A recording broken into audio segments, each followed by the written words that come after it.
The United States has always told the world that it stands for freedom. Presidents speak of liberty. Monuments celebrate democracy. Schoolbooks proclaim America as the shining city on a hill. But there is another America. A hidden America. An America that worked in shadows, where freedom was a slogan and power was the real prize. For decades, the United States supported some of the most brutal dictators in history. Leaders who ruled with terror. Men who silenced their people with prisons, death squads, and fear. And yet, these men were called allies. Why did America do it? Sometimes it was oil. Sometimes it was business. Often it was the paranoia of the Cold War, where Washington believed that any government leaning left, even if democratically elected, was a threat. And so, better a dictator than a democracy that refused to obey. From Latin America to Africa, from the Middle East to Asia, American foreign policy left behind a trail of blood, coups, and broken nations. The victims were ordinary people, workers, farmers, students, mothers, fathers, millions who paid the price for decisions made in Washington. This is the story the textbooks rarely tell. This is the story of how the United States created, supported, and protected dictators worldwide, and how the world still bears the scars today.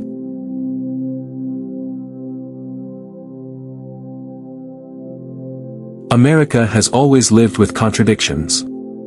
At home, the Constitution declared that all men are created equal, even as slavery thrived. During the Cold War, leaders promised democracy for all, while millions of black Americans faced segregation, lynching, and voter suppression.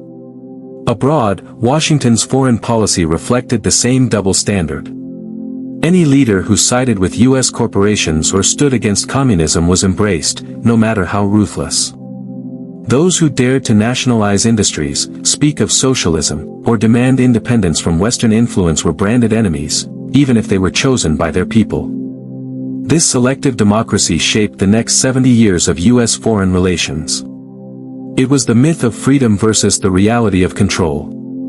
A myth repeated in speeches, parades, and campaigns, while the reality unfolded in secret meetings, CIA operations, and backroom deals.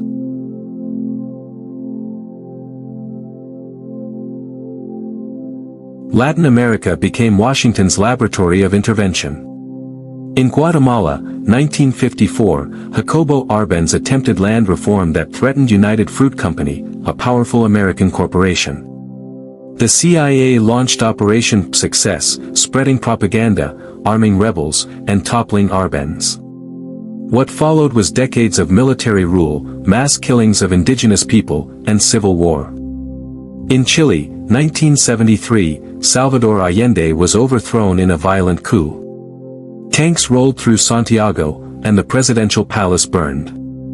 The man who replaced him, General Augusto Pinochet, ran torture centers, threw dissidents into the sea, and ruled with terror.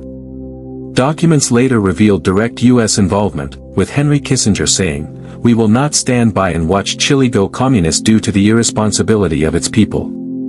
In Nicaragua, the U.S. funded the Contras, guerrilla fighters who burned villages, executed civilians, and trafficked drugs, while Washington secretly funneled weapons through the Iran-Contra scandal.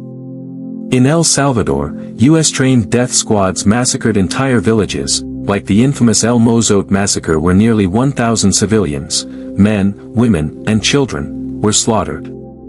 America called it protecting freedom. For millions across Latin America, it was the death of democracy.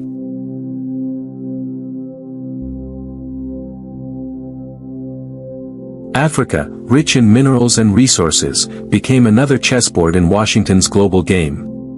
In Congo, Patrice Lumumba's dream of a sovereign Africa was crushed.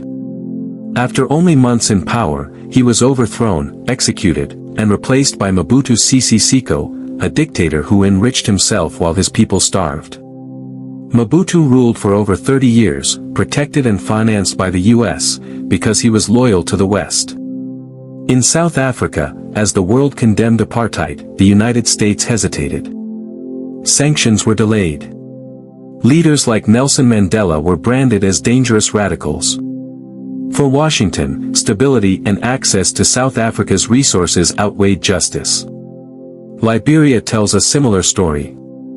Samuel Doe came to power in a bloody coup, executing opponents on television. Yet he received millions in U.S. aid. Why? Because he was anti-communist. His brutality did not matter. Across the continent, America's message was clear: resources and loyalty first. Human rights, democracy, and dignity came second.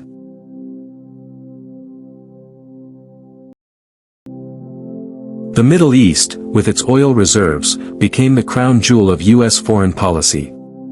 In Iran, Prime Minister Mohammad Mossadegh dared to nationalize the oil industry in 1951. British and American companies feared losing profits.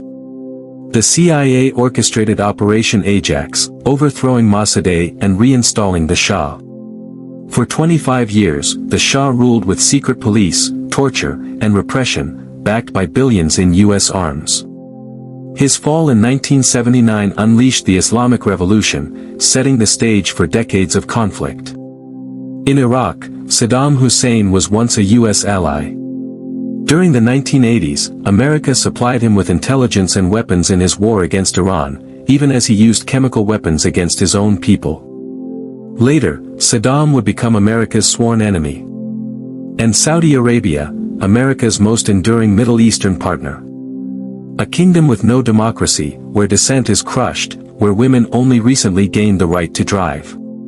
Yet for decades, billions in oil have flowed to the U.S., while billions in weapons have flowed back to Riyadh. The truth was simple: democracy was expendable. Oil was not.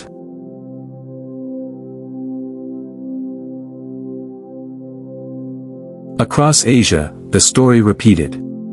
In Indonesia, 1965, General Suharto launched a coup that led to the slaughter of 500,000 people accused of being communists. Newly declassified documents revealed that the CIA provided lists of targets for execution. Suharto ruled for 3 decades, his corruption and brutality tolerated because he was anti-communist. In the Philippines, Ferdinand Marcos declared martial law in 1972, silenced opposition, and plundered billions. He was celebrated in Washington as a key ally. U.S. bases remained, and military aid flowed, even as his people lived under fear. In South Korea, military regimes crushed protests, censored media, and jailed dissidents. Yet because Seoul was seen as a buffer against North Korea, Washington turned a blind eye. Asia's dictatorships thrived not because their people wanted them, but because they were useful to American strategy. At this point, we have to pause and ask, do you believe the United States was defending freedom, or simply defending its own interests? Drop your thoughts in the comments below. Do you see these alliances as a necessary evil, or as a betrayal of democracy itself? Stay tuned, because the truth I'm about to share isn't what you'll find in the headlines.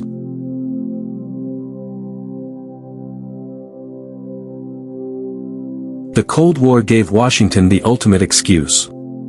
Every dictator became acceptable, so long as he claimed to be anti-communist. Freedom could wait, democracy could wait, human rights could wait, the only thing that mattered was containing Moscow. In Latin America, this excuse justified Operation Condor. Military regimes in Argentina, Brazil, Chile, and Uruguay collaborated, tracking, kidnapping, and murdering exiled dissidents across borders. U.S. intelligence not only knew about it but provided coordination and technical support. In Africa, America backed brutal leaders like Mobutu in Zaire, not because he respected democracy, but because he crushed leftist movements. In Asia, America poured support into South Korean and Taiwanese strongmen, insisting authoritarianism was a necessary transition to democracy, though that transition lasted decades. The Cold War turned entire nations into pawns on a chessboard. And the people who lived under these regimes, they became collateral damage in a global rivalry they never chose.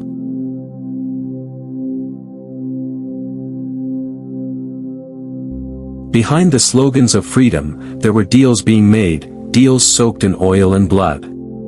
Saudi Arabia, the kingdom with no elections, no free press, and public executions, became Washington's closest ally in the Middle East. Why? Oil. American presidents promised security, weapons, and silence on human rights, while the Saudis pumped cheap oil and bought billions in U.S. weapons. Egypt, under Hosni Mubarak, was showered with billions in military aid despite torture chambers and sham elections, because Cairo guaranteed peace with Israel and access to the Suez Canal. Indonesia, ruled by Suharto for 32 years, was armed and supported while corporations harvested its oil, timber, and minerals. Even apartheid South Africa, isolated by much of the world, still enjoyed quiet trade links with Western powers. American defense contractors and oil companies made billions. And dictators stayed in power, thanks to a pipeline of weapons and money. Democracy was not just ignored, it was actively sacrificed for profit.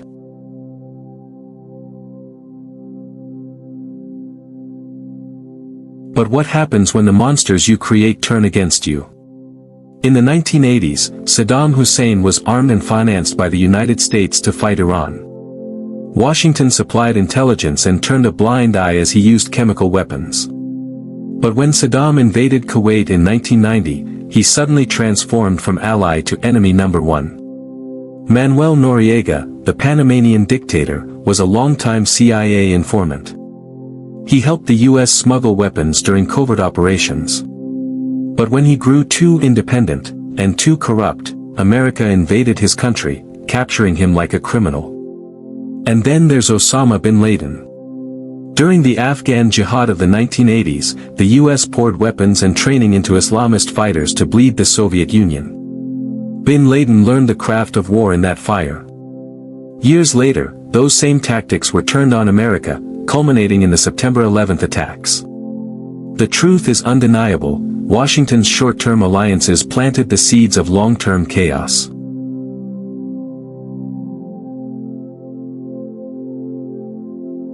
Many believe the era of dictators supported by Washington is over. But look closer. The game continues, only quieter. In Egypt, Abdel Fattah al-Sisi seized power in a coup in 2013. Today, he rules with an iron fist, jailing journalists and crushing dissent. Yet the US continues to send billions in aid each year. In Saudi Arabia, the crown prince was accused of ordering the murder of journalist Jamal Khashoggi inside a consulate. The world was outraged. Yet Washington maintained its embrace, because oil and weapons mattered more than justice. In Africa, authoritarian leaders in countries like Uganda and Rwanda enjoy steady flows of military aid, so long as they provide regional stability or counterterrorism cooperation. Even today, the map of global politics is dotted with strongmen who know the formula: suppress your people, but serve American interests, and your regime will be tolerated, if not supported.